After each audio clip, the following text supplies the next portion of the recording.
কাকিমা, পাটাখানি উঠো, আমি খাটের তলটা ঝাঁট দেবো। বৌদি বললে যে খাটের তলটা খানিক ভালো করে ঝাঁট দিয়ে মুছে নিতে। দাঁড়া দাঁড়া খানিক দাঁড়া বাবা, আমার পাটাতে খুব ব্যথা ও, রে। তোমার পায়ে খুব না, বেশ আস্তে আস্তে তাহলে খানিক, হ্যাঁ খানিকটু তুলে নাও তাহলেই হবে। এখানে উঠিয়ে লিছি, এখানে খানিক উঠিয়ে লিছি পাটা। ওরে খুব তা বেদনা। তুমি এত খেটে বেড়াও কেন? বৌদি রয়েছে তো, বৌদি করুক। তা বৌদি, ছোট ছেলে, ছোট হ্যাঁ, ছেলে। একবারে করছি খুকি। হ্যাঁ, তোমাদের ঘরের বউগুলা সব একবারে কিছুই করতে পারে না। আমাদের দেখো 5 ঘরে কাজ করে লিছি, সব করে লিছি। শোন, তোদের সঙ্গে আমাদের ঘরের বৌদের তুলনা করিস না। সে আমাদের ঘর। তোমাদের ঘরের ব্যাপার, তোমরা যা মনে হয় তাই করো গা। বৌমাকে বসিয়ে বসিয়ে খাইলে খাও গা। তোমার পায়ে বেদনা বলেই বলতে গেলাম, ভালোর কাল নয়। না না, তোকে অত ভালো কাল করতে হবে না। তুই কাজ করবি, চলে বেশ যাবি। বেশ লাও, আর বকতে হবে না আমাকে, তাড়াতাড়ি কাজটা করে যেতে দাও। হ্যাঁ, তুমি বসো গা।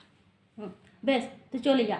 তুই কাজটা কর, নিয়ে চলে যা। তোকে আমাদের ঘরের নিয়ে বা কারোর ঘরের নিয়ে কথা বলার দরকার নাই। তোদের সঙ্গে আমাদের ঘরের বউদের তুলনা, যা খুশি তাই বললেই হলো। যা যা, কাজটা কর, নিয়ে চলে যা। খাটের তলাটা পরিষ্কার করে দে।